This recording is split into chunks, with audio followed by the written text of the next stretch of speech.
తమలపాకు ప్లాంటు ఇంట్లో ఉండటం చాలా చాలా మంచిది. మెయిన్ తమలపాకు, దాని పిల్లలు ఇవి 2.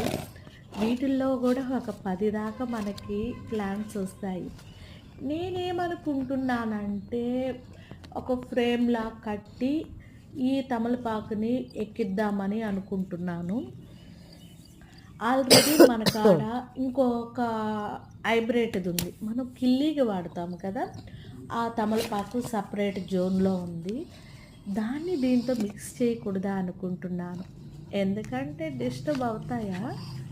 2 స్మెల్స్ ఒకటేగా ఉంటాయా? ఇది న్యాచురల్ తమల, అది హైబ్రిడ్‌ది లీవ్స్. డిస్టర్బ్ అవుతాయని నేను ఫీల్ అవుతున్నాను.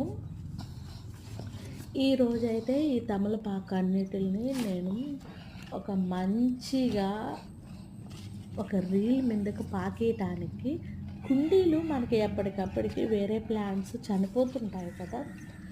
వాటిల్లో వాటిల్లో వీటిల్ని వేసుకోవచ్చు. ఇంకొకటి ఏంటంటే ప్లాంట్స్ ఎక్కువగా మిగతా వాటిలతో కమెండ్‌గా ఉండేదానికే సంతోషపడతాయంట.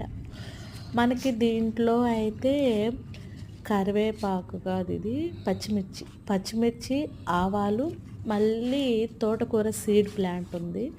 వీటిలన్నిటి మధ్యలో వేసేసాను. ప్లాంట్స్ ఎప్పుడు కూడా మిగతా వాటిలతో సహజీవనం చేస్తూ వాటిలతో మూవ్ అవుతూ ఉంటే చాలా హ్యాపీగా ఉంటాయి.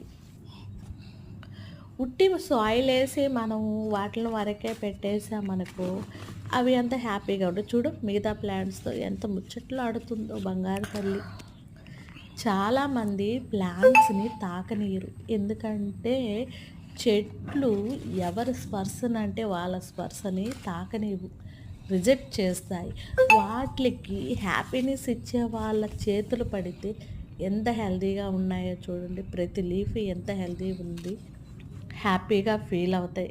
మనమేమనుకుంటామంటే అంటే మేము తాగితే చచ్చిపోతాయా చెట్లు, అంటే మేము అంత బ్యాడ్డా, మేము మంచోళ్ళం కాదా? అది కాదు, చెట్లే రిజెక్ట్ చేస్తాయి. ఎవరంటే వాళ్ళు నన్ను తాకండి, నేను ఇష్టపడే మనిషి నన్ను తాకినప్పుడు నేను హ్యాపీగా ఫీల్ అవుతాను అని చెట్లే ఫీల్ అవుతాయి. అది మీరు బ్యాడ్గా అనుకోకండి. ఎందుకంటే ఇంకొకటి ఏంటంటే తమలపాకు మన ఇంట్లో ఉండి దాని గాలి పీల్చినా కూడా మనకి కాఫ్ సమస్యలు చాలా వరకు క్లియర్ అవుతాయి. ఒక తమలపాకు అయితే వేసుకోండి ఇంట్లో, చాలా చాలా హెల్తీ ఉంటుంది.